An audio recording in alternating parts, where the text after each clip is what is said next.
What's goody? It's your host, Migraine Rose, as always. And today, I got a goddamn headache. But we still gonna talk about this Timberwolves versus Thunder series. Let's get into it. Over 90% of the people that watch my content are not subscribed. So if you're messing with the videos, please hit that sub button and the noti bell so you'll get notified every time I upload. But let's get back to the hoops. Just overall, the way that this series is going, obviously Thunder up 3-1 right now. I honestly expected the series to more or less go like this. In terms of the wins and losses, in terms of the actual games, I'm very disappointed with the quality of these games. I feel like literally 3 out of the 4 games that have been played so far have been blowouts. Anthony Edwards has not came and really shown me that killer instinct and that face of the league talent that he's supposed to really come out and embody. I do take issue with the fact that Ant Edwards, amongst his peers, has lost very handedly in the conference finals 2 years in a row. And obviously we're looking at the resume he's building up, and Ant has beaten LeBron, and shoot, he beat Luka this year, right? And he beat KD and them last year, and D-Book, and he's just kind of running through a lot of these older players. But when it comes to teams that are built around stars that are your age, that you're gonna have to compete with for your in your prime years, you're 0-2. And not to say that the series is over, but the series is over.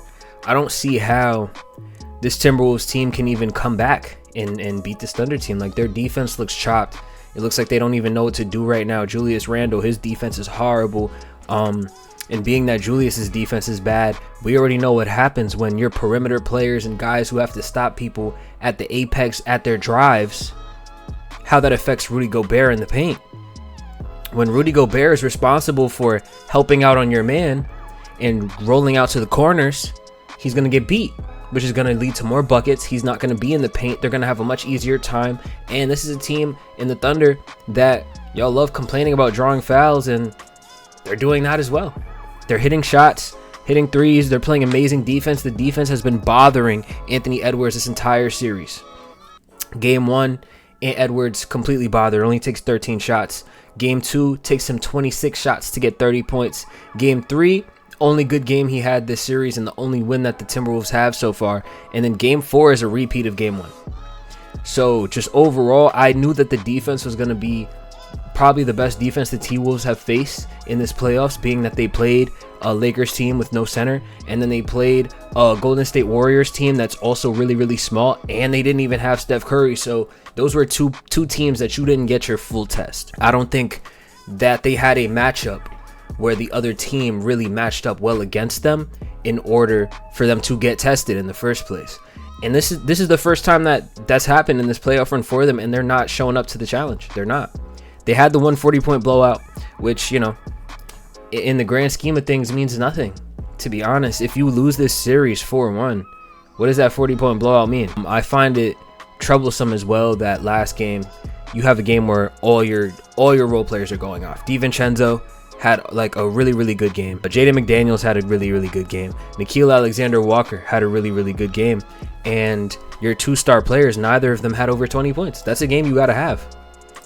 Just as the Timberwolves roster, or any roster, to be completely honest, there's certain things that happen, and if your bench players can give you that kind of production, there's no reason you lose those games. Dante DiVincenzo 21, Gilgeous-Alexander 23, and then we're looking at Ant Edwards with 16 and Julius Randle with 5. Jaden McDaniels has 20, so you're getting 60 plus points from 3 role players, and y'all can't pick up the slack at all and really close this game out. You taking Ant Edwards said he didn't have a bad game. He just took 13 shots, and my rebuttal to that is the Thunder have been forcing stars to take low shots the entire season. That's a part of their defense. They don't want you to shoot the ball. That's exactly why Naw had 15 shots, and DiVincenzo had 15 shots, and McDaniels had 15 shots, and your 2-star players had 20 shots combined. And like I said, on the opposite end, when Anthony Edwards decides, hey, I'm going to pull that trigger, I'm going to keep shooting the ball, it hasn't been working out for him much in this series either. He hasn't really been efficient at all. So for him to say, I'm not struggling, I'm just not taking shots, is very disingenuous. I mean, I feel like he could have figured some things out in game 3, but none of that transferred over to game 4. None of it. And if a little bit of it transferred back over to game 4, they would have won this game. Y'all only lost by 2. This was a game 7 for y'all, and you failed. So you lose both in OKC. You lose one at home. You're going back to OKC. It's looking like an L. Now, if they do win their next game, they can be in a pretty decent position to make this a competitive series. But being that their defense looks bad, they don't know how to handle the Thunder's defense. Ant Edwards and Julius Randle has been abysmal in this series, and it's been kind of crazy because Julius Randle played some of the best playoff basketball he's played in his career leading up to the conference finals, and then he tanked at the absolute worst time. The biggest stage you've ever been on, and you tanked. And on the opposite end, we see Karl Anthony Towns absolutely balling for the Knicks, taking over in the fourth quarter, having a 20-point fourth quarter. So this definitely is very troublesome here for Minnesota. Like I said, I find it very interesting that last year Luka Doncic severely outplays Anthony Edwards. This year, Shai Gilgeous-Alexander severely outplays Anthony Edwards. So I think there's these conversations of Anthony Edwards being the face of the league and the best player in the league. We just got to pump the brakes a little bit, just a little bit, man, because we're seeing it. We've seen 2 different scenarios, 2 different teams, and he's getting outplayed, outmatched completely. Shai has completely outplayed him in this series, and I can say that with full confidence. I don't think Ant Edwards has even really been holding a candle to him for most of this series. Not to say that Shai has been the epitome of efficiency or anything like that. Shai took 30 shots to get 40.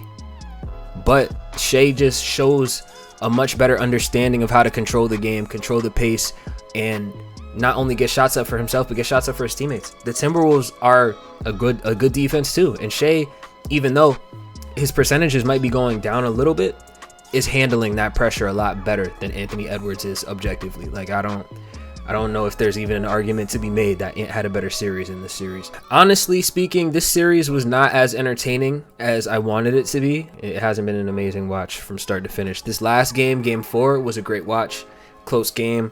But even like what you'd want to come and watch this for, which is Shai and Ant really just going back and forth, I don't think we got that much at all. That was really the main draw of this series, and we didn't get much of that at all.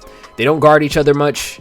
Ant really has been lackluster, and there's been moments in the series where Shai just had like in that game 3 loss, Shai didn't touch the rock after a while. Like, Shai was not even trying to get a shot up. Like, it was kind of just like I said, it was a pretty bad watch. Not the most entertaining series in my opinion. Definitely not a great showing for Ant, not a great showing for the Timberwolves, and if they were to lose in 5, I don't know where you go from here, because the issues that you had last year clearly still linger.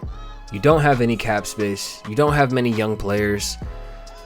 Where do you go from here? But yeah, man, that's how I feel about this series so far.